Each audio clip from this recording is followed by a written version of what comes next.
जय Sai Ram everyone, welcome to मेरे साईं। आशा करती हूँ बाबा की कृपा से आप सब बहुत बहुत अच्छे होंगे। आज एक नया अनुभव लाई हूँ आप सभी के लिए और ये अनुभव है रीमा जी का। रीमा जी बताती है कि उन वो जो फैमिली से बिलोंग करती है वो शुरुआत से ही बहुत कंजर्वेटिव फैमिली है। और वो बताती हैं कि ग्रेजुएशन करने के बाद उनको बहुत मनाना पड़ा अपने फैमिली मेम्बर्स को, अपने मम्मी पापा को, कि उन्हें मास्टर्स करने का मौका दिया जाए।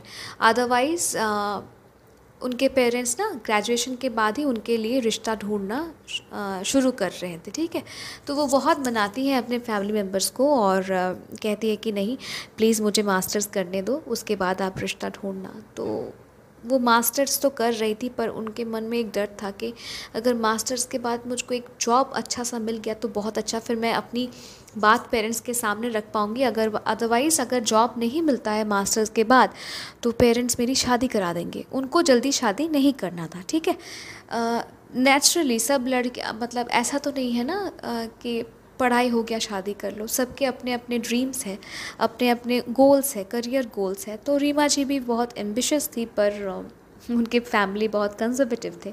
अब होता क्या है, रीमा जी अपना मास्टर्स कंप्लीट तो कर लेती हैं और कैंपसिंग में जो जॉब मिला था वहाँ पे उनको अच्छा नहीं लगा। इसलिए नहीं क्योंकि वो इनकेपेबल है, पर जो पैकेज उनको ऑफ़र किया जा रहा था वो उनके लिए कम था। वो बहुत मतलब काबिल है एक अच्छे पैकेज के नौकरी के लिए, पर उनसे मतलब 10 गुना कम पैकेज का जॉब उन्हें ऑफ़र किया जा रहा था, जिनके लिए वो नाराज़ थी। तो उन्होंने वो कैंपसिंग का जॉब उन्होंने नहीं लिया।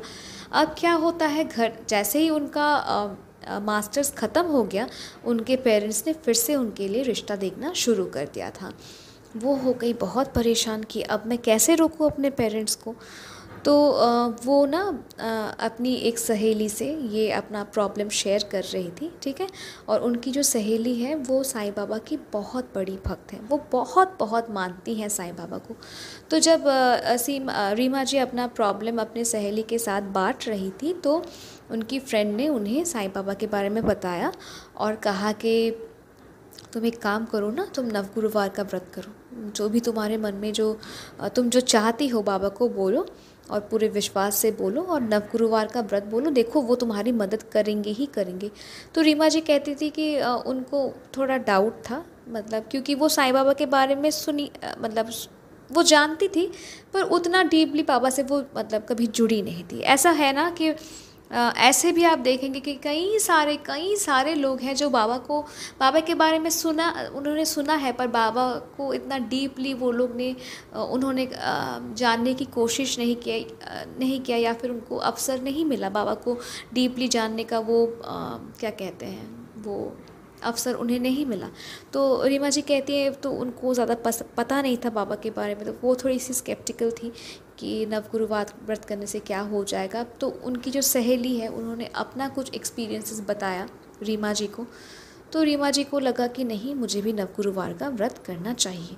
इधर घर में क्या कहते हैं, रीमा जी के पेरेंट्स ने ऑलरेडी लड़का देखना शुरू कर दिया था, और इधर रीमा जी बहुत डर रही थी कि मैं क्या करूं, व्रत करूं कि ना करूं। तो इस बीच में क्या होता है ना, एक फैमिली आता है, रीमा जी को देख के जाते हैं, पर लकीली वो फैमिली रीमा जी के परिवार को पसंद नहीं आता। ठीक है, तो रीमा जी को एक टाइम मिल जाता है कि थैंक गॉड ये परिवार, मतलब जो भी मुझे देखने आए थे, इनको मैं पसंद नहीं, very good, well and fine, अब मैं साईं बाबा का व्रत शुरू करूँगी। तो रीमा जी साईं बाबा का नवगुरुवार का व्रत करती हैं, मन में यही प्रार्थना लेके कि बाबा, लड़की हो के जन्मी हो, मुझे शादी करना पड़ेगा, मेरा फैमिली कंजर्वेटिव है, वो मेरी शादी करवाएंगे। उनको लगता है मेरी शादी ही मेरी ज़िंदगी का एक अहम हिस्सा है। पर बाबा, आप जानते हो कि मुझसे पढ़ाई से लगाव है, मैंने पढ़ाई किया है, मेहनत किया है, मैं जानती हूँ कि मैं नौकरी भी कर सकती हूँ। तो बाबा ठीक है, शादी मैं करूँगी, पर बाबा मुझे एक नौकरी भी चाहिए। तो बाबा, मेरे लिए जो सही है आप मेरे लिए वो करिए। ठीक है, टोटल सरेंडर कर दिया रीमा जी ने, और नवगुरुवार का व्रत बहुत निष्ठा से, श्रद्धा से शुरू भी किया और ख़त्म भी किया। रीमा जी कहती हैं कि मतलब नवगुरुवार का व्रत जब चल रहा था उस बीच में कोई भी मतलब रिश्ता लेके नहीं आया, ठीक है, अपने बेटे के लिए मतलब रीमा जी को देखने नहीं आए। वो कहते हैं नवगुरुवार व्रत ख़त्म करने के 2 महीने बाद एक फैमिली आता है और ओ सॉरी मैं भूल गई बोलना। नवगुरुवार व्रत ख़त्म करने के 1 हफ्ते बाद रीमा जी को एक अच्छे कंपनी में जॉब मिल जाती है विद डिज़ायर्ड पैकेज, ठीक है, बहुत अच्छा पैकेज, एक बहुत अच्छा नौकरी रीमा जी को मिल जाता है। पर पेरेंट्स तो थे ही कि मतलब बेटी का शादी कराना है, क्योंकि वो बहुत कंजर्वेटिव पेरेंट्स हैं।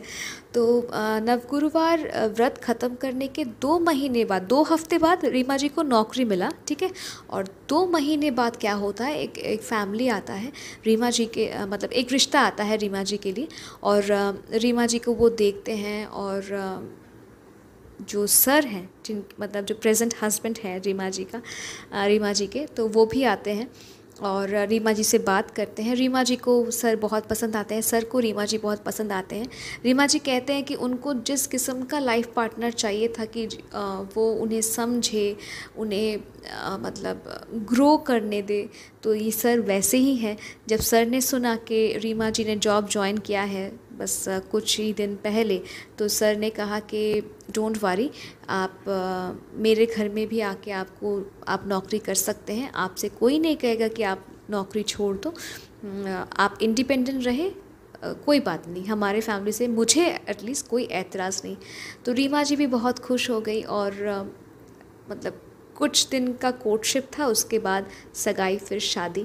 तो रीमा जी यही कहते हैं कि उन्होंने बाबा के पास टोटल सरेंडर कर दिया था कि बाबा ठीक है शादी करनी है मुझे, पर मुझे जॉब भी चाहिए, मुझे जॉब भी करनी है, तो मेरे लिए जो अच्छा लगता है आप कीजिए। तो ये जो होता है ना, फुल सरेंडर कर देना कि जो है मेरे लाइफ पे जो करना है आप कर लो, मैं आप पे ही सौंप देती हूँ सब कुछ, टोटल रिस्पॉन्सिबिलिटी। जब आप इस किस्म से बाबा पे निर्भर हो जाते हैं, आप बाबा को अपना दुख, दर्द, चिंता सब सौंप देते हैं ना, बाबा आपके लिए एकदम परफेक्ट चीज़ ढूंढ के लाते हैं, ठीक है। तो देखिए नवगुरुवार का व्रत ख़त्म होता है, 2 हफ्ते बाद रीमा जी को एक अच्छा जॉब ऑफ़र मिलता है, जो कि रीमा जी को चाहिए था, एक अच्छी कंपनी में अच्छे पैकेज का जॉब, वो तो मिलता ही है। साथ में बाबा एडिशन क्या देते हैं, रीमा जी को एक इतने सुंदर हस्बैंड देते हैं जो रीमा जी को इंडिपेंडेंट देखना चाहते हैं, जो रीमा जी को सपोर्ट करते हैं, और रीमा जी के सक्सेस के लिए वो खुद भी खुश हैं। तो साईं का choice is the best choice. जब आप साईं के हाथ पे छोड़ देते हैं ना, बाबा जो भी करिए आप कर लीजिए, बाबा आपको मतलब A1 चीज़ देते हैं। तो रीमा जी थैंक यू सो मच अपना अनुभव हमारे साथ शेयर करने के लिए।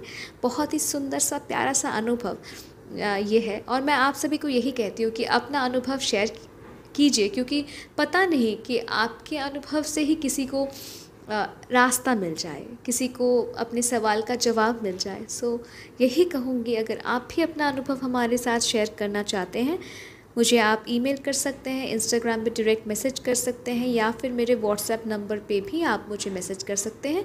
मेरा email ID, Instagram account ID और मेरा व्हाट्सएप नंबर तीनों ही डिस्क्रिप्शन पे दिया हुआ है। और अगर आपको मेरे साइट चैनल पे अपलोड किए गए अनुभव सुनना पसंद है, आप बार बार सुनना चाहते हैं, जुड़ जाइए मेरे साईं परिवार से। मिलती हूँ बहुत जल्दी एक नए साईं अनुभव के साथ। टिल देन, जय साईं राम।